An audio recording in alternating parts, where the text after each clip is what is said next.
and Chris Ockley, Missouri track fanatic and running junkie with University of Missouri senior Reinhard Van Zyl, and the South African native who was the world youth champion a few years ago, and then spent 2 years at Cloud County Community College where he won the JUCO national title as a freshman, and then got hurt as a sophomore, and then as a junior last year went to NCAA's, just missed the finals at Eugene, and wins the Drake Relays here today. Tell me, obviously not ideal conditions, although I heard you talking to an official and said you like throwing in the rain. Yeah, I told my coach beginning of the season, I said I just want to throw in the rain once because it hypes me up, and he just said, "You can't. I think you're crazy." So I don't know. I just like the rain. It really hypes me up. It really makes me feel confident. Yeah, yeah. And so your best is 251, which is what is that in meters? That's 75 meters or something. Okay, and tell me what you were thinking. This is the first year Mizzou's been to Drake Relays in a couple of years, and you're your first Drake Relays, I assume. And tell me what you were thinking coming in. Coming in, I didn't see who was throwing against me. I didn't see the starting list at all. But I was told that it's a really amazing meet, and some previous Olympians competed here, like many of them. Right. And that gave me a very big confident boost to know that I'm throwing at a place where others competed at. Sure. So, I think that gave me that extra little bit of confidence that I needed. So. And tell me how the competition played out, and your throws, and what how you were feeling, and just talk me through a couple of your best throws and how you handled the rain. I didn't feel too happy about my distances today, but we just changed our technique again. Okay. This on Monday, so I'm confident that at least it's there, so I can feel the big one is coming. Even though the distance doesn't show it, the technique does. Right. My first throw, I came in slow and I just tried to get a standard to make the final, and then from there on, I could just let go. So. Right. I think you had your best throw was your second, 66.57, 218.5, and you won by about 25 feet or so, and then your last throw again, you had two others in the 215 range. Were you hesitant about running down the runway and slipping or falling? I know teammate Alex Pascal slipped on that last throw in the finals. Tell me how you felt on the runway. I was told before the meet by my teammate Pascal that I just need to be careful because of the runway. He threw here, I think his freshman year. Okay. And he said it's really slippery, especially in these conditions, and it being a Mondo track. Right. But I had confidence in my spikes, and I just trusted if I put that foot down, it's gonna stick. So. Yeah. Have you ever seen any? Was that commonplace in the rain? Have you ever competed and seen anybody take a spill like Alex did on that last throw? Actually, I did at Alabama. Okay. There's a kid from Grenada that just competed. He came in with a PR of I think 78 meters. And he was throwing unattached. His very first throw, he tripped, and everybody expected a big throw, and then he fell in front of everybody. So I think that probably just brought him down to earth a little bit and helped him settle down. The next throw was a big one, so sometimes it helps you. Well, tell me how it feels to win a big meet like this, and get that much coveted Drake Relays champion flag. I'm happy. You can never be sad when you win a meet, right? Sure. And it's a big meet, so. Right. I think this is one for the history books. Right.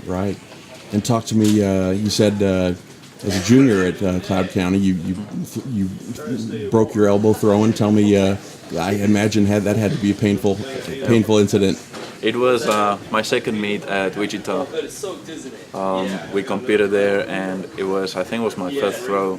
By my fourth throw, I told my coach, I said, my elbow doesn't feel good, it feels like it's going to break. And he said, it's fine, it won't happen, don't worry. And the very next throw, it broke, and at least I still won the meet. But so I was out for quite a while, didn't have surgery, luckily, let it heal naturally, and so I took the year off, except I threw with my left arm. Were you crazy doing that? Have you ever tried to throw with your left arm? Back in like South that? Africa, we'll practice at least once a month to left-handed just to even out the body.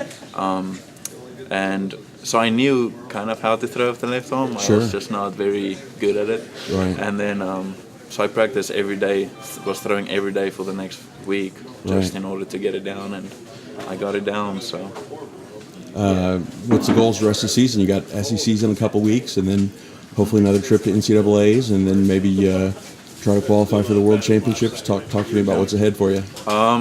Coming up, ACCs is going to be a big meet. The ACC is huge in the Javelin area and most of the track areas actually.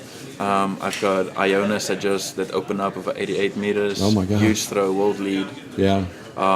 He's got some talent. And then there's 2 other kids that can throw 80 meters. So I've got some big throwers against me. I'm hoping to hit that 80 by ACCs or regionals, so hopefully I can with this technique coming through now.